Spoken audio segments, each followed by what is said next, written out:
20년 전입니다. 20년 전 미리 나왔네요. 1999년 12월 31일 미국 타임지 커버에 이 아인슈타인이라고 하는 독특한 얼굴을 가진 사람을 커다랗게 실었습니다. 이분이 아인슈타인이라는 분인데 그 제목이 뭐냐면 Person of the Century, 세기의 사람이라는 타이틀로 이 아인슈타인을 커버 스토리로 삼았습니다. 긴 논문처럼 아인슈타인에 대해서 이야기를 쓰고 있는데요, 이 사람이 20세기를 대표하는 인물로 선정됐다, 세기의 사람이라 그렇게 표현을 했습니다. 20세기의 많은 사건을 요약하면서 크게 세 가지로 요약을 합니다. 첫째는 민주주의의 승리라는 거예요. 민주주의를 위해서 100년 동안 끊임없이 싸우고 투쟁해서 애쓴 100년이 20세기다. 두 번째는 소위 인권, 즉 개인의 인권에 대해서 세계는 소득을 얻었다. 얼마간의 발전을 본 그런 100년이었다. 개인의 인권을 얼마나 소중히 여깁니까? 그리고 세 번째, 과학과 기술의 세기였다라고 모든 사상을 집약했습니다. 인문 분야로 인권 분야에서는 대표적인 인물이 인도의 간디, 마하트마 간디가 선정되었고요. 정치 분야에서는 미국의 전 대통령 루즈벨트를 뽑았으며 과학기술 분야에서는 아인슈타인이 가장 큰 영향을 준 인물로 평가를 받고 있습니다. 그리고 다시 많은 사람들의 여론과 연구를 통해서 그리고 그것을 집약해서 20세기에 가장 큰 영향을 준 가장 큰 인물은 누구일까? 한 사람을 뽑아보자 한 결과 여기 아인슈타인이 여기에 뽑힌 겁니다. 아인슈타인은 과학뿐만 아니라 정치, 문화, 예술, 그리고 종교, 심지어는 신학까지도 큰 영향을 끼친 사람이 바로 이 사람이, 여러분도 잘 아시는 상대성 원리라고 하는 것, 절대 미진과 여백, 그리고 절대 시간을 폐기처분한 이론이 상대성 원리입니다. 알거나 모르거나 우리는 그의 상대성 원리에 많은 영향을 받고 그 속에서 살아가고 있게 된 것이다 라고 설명을 합니다. 절대적인 것은 없고 상대적인 것만 존재한다. 이것이 상대성 원리예요. 이 깊은 철학의 세계에서 새로운 시각으로 세상을 보게 된 것이죠. 아인슈타인은 말합니다. 과학의 기초는 진리이다. 과학하는 자세는 믿음이다. 믿음이라고 하는 것이 없이는 아무것도 존재하지 않는다라고 말했습니다. 유명한 아인슈타인의 명언이 진리와 믿음, 모든 거짓과 불신이 사라져갈 때 비로소 진리에 대한 믿음을 가지게 되고, 믿음을 가질 때 거기서 힘을 얻고 능력을 얻게 되고 지혜와 평화도 얻게 된다 하는 것이 아인슈타인의 주장이에요. 과학자가 얼마나 강력한 믿음을, 목사보다 더 강하게 믿음을 주장합니다. 아인슈타인이 미국 프린스턴 대학의 교수로 재직할 때 생전에 프린스턴 채플, 프린스턴 교회에 가서 기도하고 나오는 그의 모습을 많은 사람들이 자주 보았다는 거예요. 과학자가 연구하는 시간 바쁜데 시간만 나면 교회 가서 기도하는 거예요. 시간만 나면. 여러분 얼마나 기도하십니까? 사람들은 말합니다. 아인슈타인이 조금만 더 살아있었더라면 교회와 우리 신학계를 위해서 크게 공헌했을 것이다 라고 말합니다. 그리고 그의 말년에 더욱 깊은 신앙을 얻었고, 그리고 모든 힘을 한데 모으는 생각을 하게 되었는데, 하나님의 세계, 영원한 세계, 신앙의 세계를 향하여 꾸준히 생각하고 글을 쓰다가 결국은 그 글을 마치지 못하고 세상을 떠났다고, 참으로 유감스러운 일이라고 타임지는 쓰고 있다, 그 말이. 미국에서 재밌는 학문이 하나 있는데요, 성공학 이론이라고 하는 학문이 있는데, 어떻게 하여야 성공을 하는가? 성공의 자세에 대해서 연구하는 연구소들을 출판되어 나왔습니다. 성공의 비결을 간단하게 말하면 삶의 자세와 목표라고 정리하고 있습니다. 대체로 우리는 좋은 환경을 바랍니다. 그러나 좋은 환경이 성공을 가져다 주는 것은 아닙니다. 성공은 좋은 환경과 아무런 관계가 없습니다. 오히려 어려운 환경이 성공의 지름길이 되는 것이옵시다.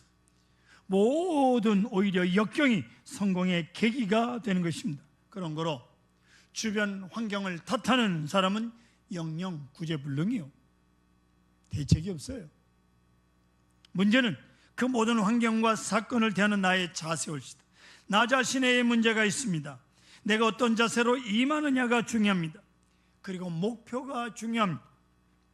뚜렷한 목표의 목적을 바로 세웠다면, 그 목적을 지향하는 구체적 자세가 분명하다면 반드시 성공한다는 거예요.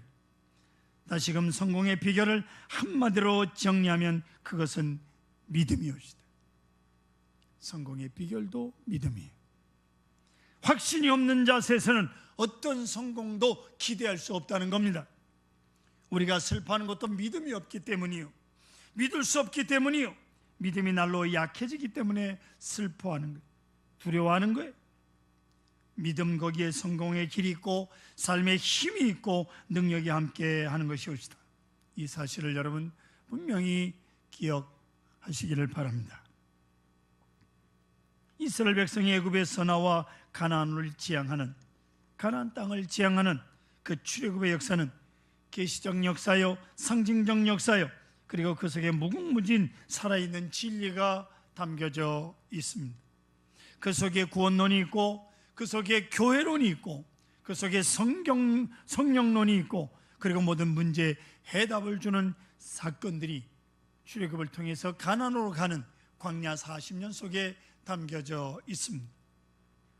사랑하는 성도 여러분, 오늘 이 시간 우리 한 사람 한 사람이 그 시대, 출애굽 시대 그 자리에 있다고 가정하고 한번 생각을 정리해 보십시다.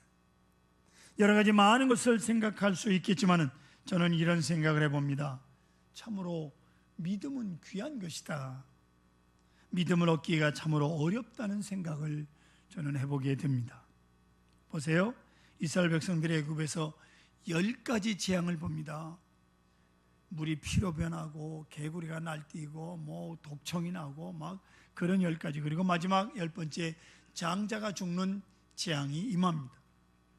그래서 430년 노예 생활을 하다가 하나님이 신경 놀라운 능력을 가지고 이제 그 10가지 재앙을 통해서 다시금 조금만 믿음을 얻어서 출애굽을 합니다. 홍해로 나와서 홍해가 갈라지는 기적을 봅니다. 숯물이 변화에 단물되는 기적을 봅니다. 하늘에서 만나와 메추라기가 내려주시고 보내주셔서 광야에서 굶지 않고 살아가는 기적을 봅니다. 이런 여러 가지 사건을 통해서 하나님께서 그들에게 하나님을 믿는, 하나님만 믿는 믿음을 주시려고 하시는데, 참으로 이스라엘 백성들 믿음 얻기가 그렇게 어렵습니다. 힘들었습니다.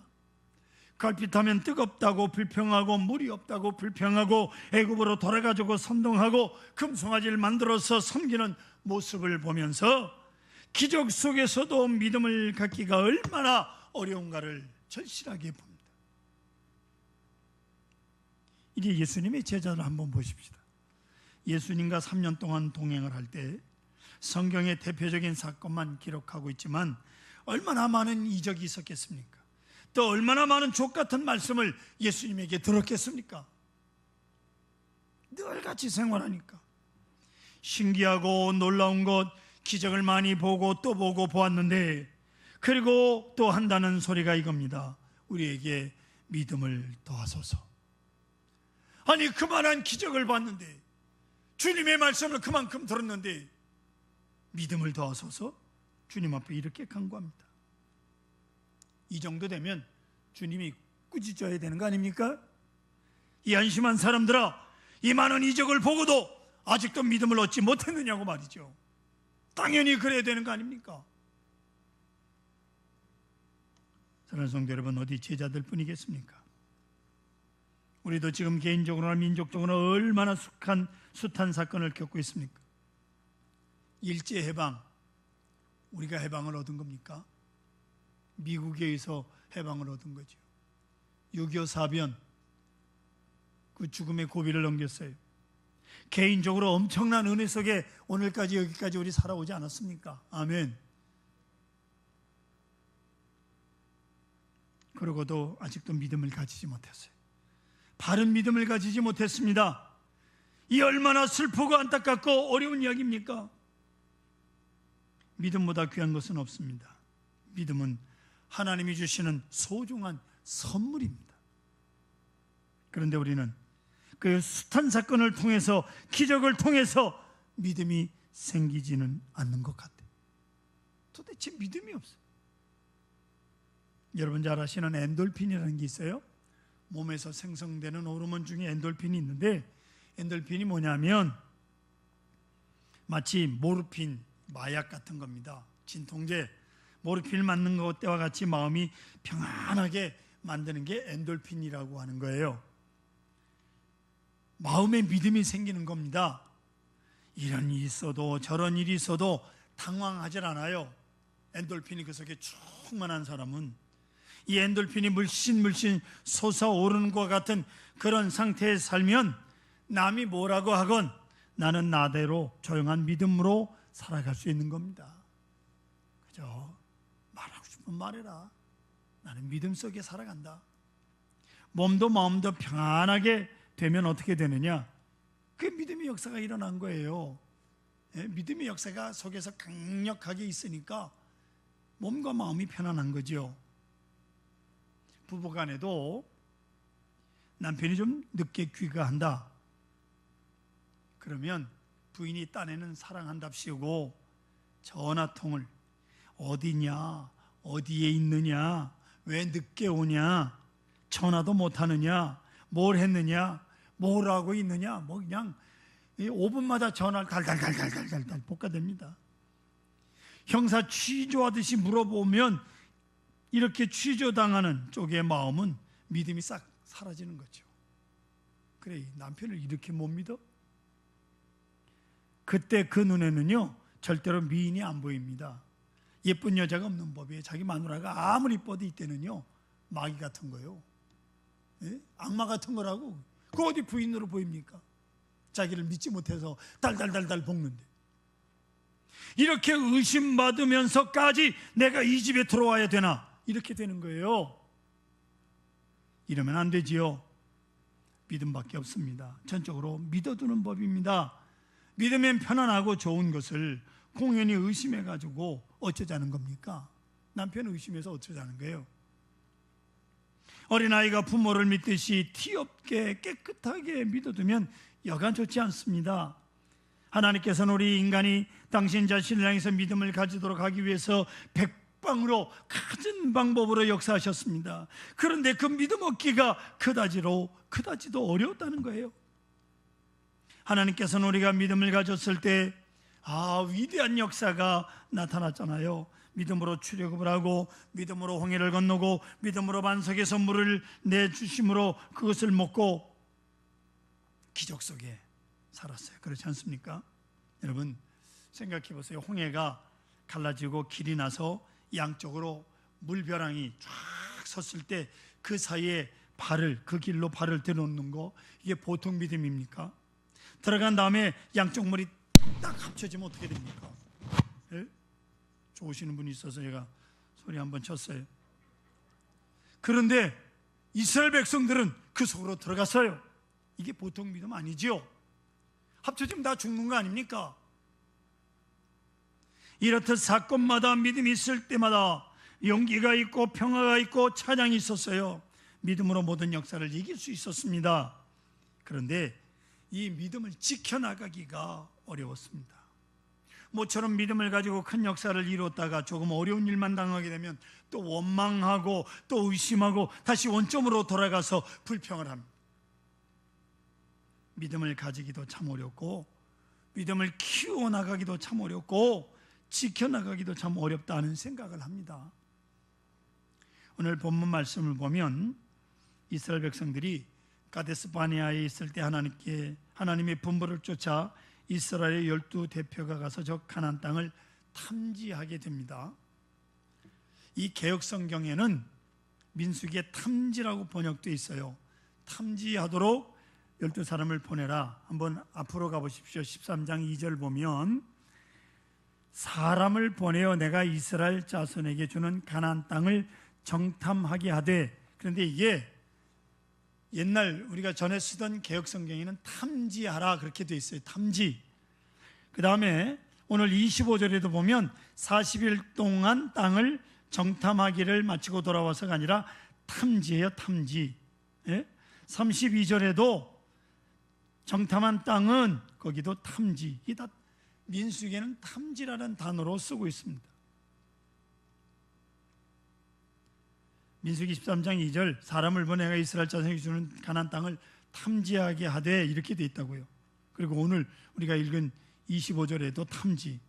그런데요, 이게 신명기에 가면 개혁성경에도 정탐이라는 단어로 바꿨고 또 개혁개정으로 바꾸면서 다 정탐으로 바꿔버렸어요.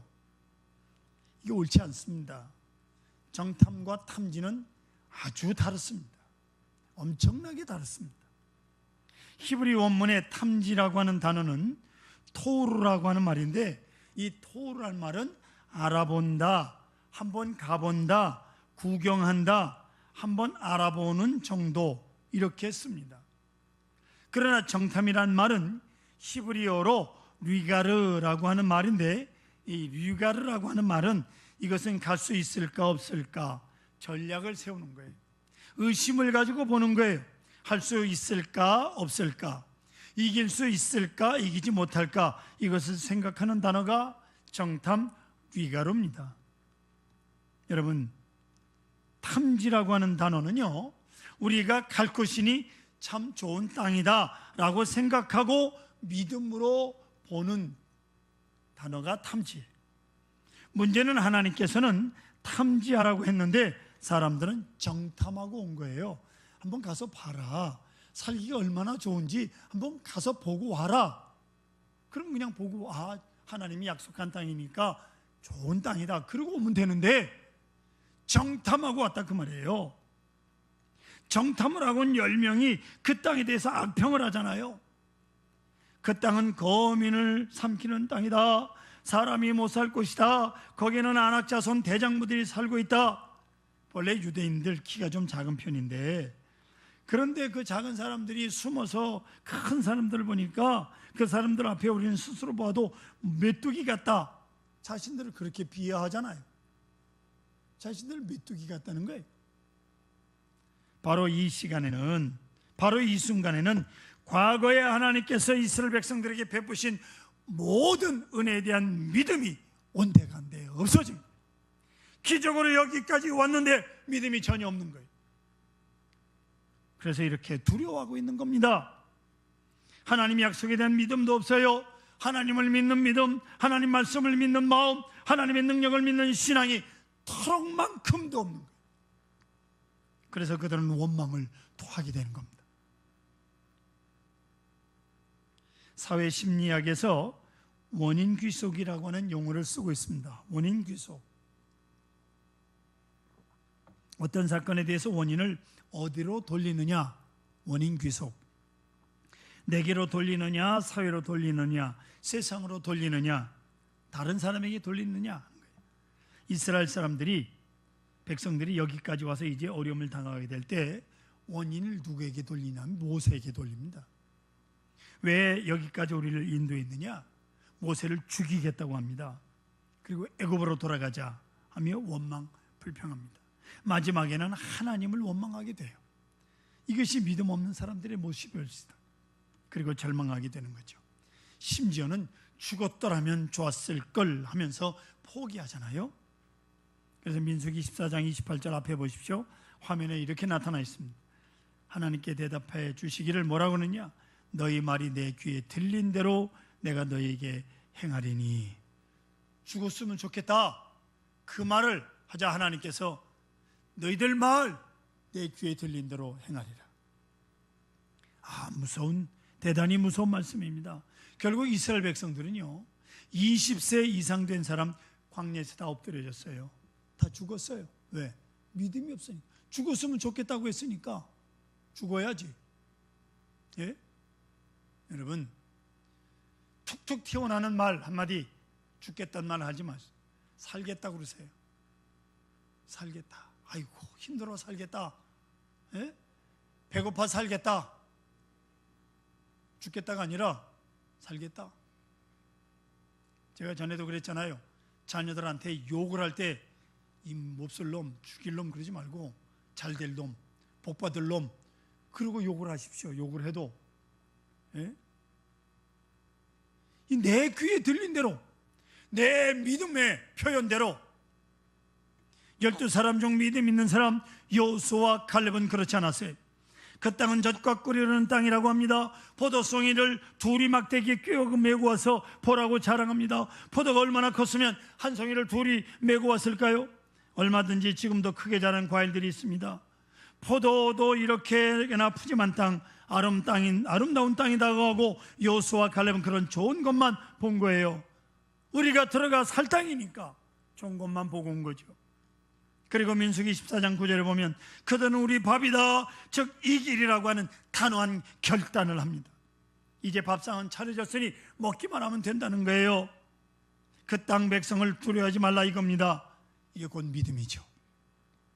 이런 믿음 놀라운 겁니다. 하나님께서 우리와 함께 하시고 하나님께서 기뻐하시면 저 땅은 우리 것이라는 거죠. 그러니 우리는 축제하자, 기뻐하자, 감사하자. 이 모습이 여호수아와 갈렙의 믿음이었습니다. 하지만 이스라엘 백성들 이 믿음의 사람들의 말을 듣지 않습니다. 보세요. 여호수아와 갈렙은 긍정적이고 소망적이고 적극적입니다. 믿고 보면 이렇게 아름다운 세상을 볼 수 있는 거라고요. 여러분, 세상이 아름다우냐, 살만한 세상이냐, 믿음 있는 사람의 모습이에요. 세상을 보면 이 망할 놈의 세상, 그리고 보면 여러분이 망합니다. 세상이 망하는 게 아니라. 사랑하는 성도 여러분, 분명히 우리가 살고 있는 세상은 문제가 많은 게 사실이에요. 우리나라에 문제가 얼마나 많습니까? 근데 무엇이 문제냐? 믿음의 문제예요. 그 믿음이 주는 신뢰가 문제일시다. 오늘 우리가 무엇을 걱정하는 것입니까? 도대체 믿을 수가 없어서 걱정이 아닙니까? 누구를 믿습니까? 믿을 만한 일이 하나도 없는 것 같아서 그래서 낙심하지 않습니까? 대통령을 믿을 수 있습니까? 여러분, 하나님의 능력, 하나님의 지혜, 하나님의 사랑, 하나님의 약속, 이것을 믿게 될 때 과거에 역사하신 하나님, 그 하나님께서 나와 함께 계시고 또 미래와 함께 하실 하나님의 역사를, 그 능력을, 그 약속을 믿을 때 우리는 평안해지는 겁니다. 할렐루야. 하나님의 능력을 믿을 때 아름다운 세상을 볼 수 있습니다. 그 하나님의 능력 안에서 생각하고 보게 될 때 나 자신도 소중해지는 거예요. 하나님의 자녀, 나를 통해서 하나님께서 큰 역사를 이루고 말 것입니다. 여기에 가능성이 있고 여기 오늘 오직 형통함이 있는 거예요. 믿음의 사람 여호수아와 갈렙, 그들을 오늘 한번 생각해 보십시다. 많은 사람이 불신앙으로, 그 불신앙 때문에 멸망할 때 믿음의 사람, 이 두 사람만이 끝까지 하나님의 역사를 믿어서 구원에 이르렀습니다. 요단강을 건너는 축복을 누렸습니다. 사랑하는 성도 여러분, 믿음을 새롭게 하시고 여호수아의 뒤를 따라 믿음으로 저 앞에 있는 가나안 땅을 바라보십시다. 천국을 소망하십시다. 여러분 꿈꾸는 미래의 땅을 하나님께서 우리에게 주실 것입니다. 미래를 보는 자만이 오늘을 이길 수 있는 것입니다. 전능하신 하나님의 은총이 충만하시기를 축원합니다.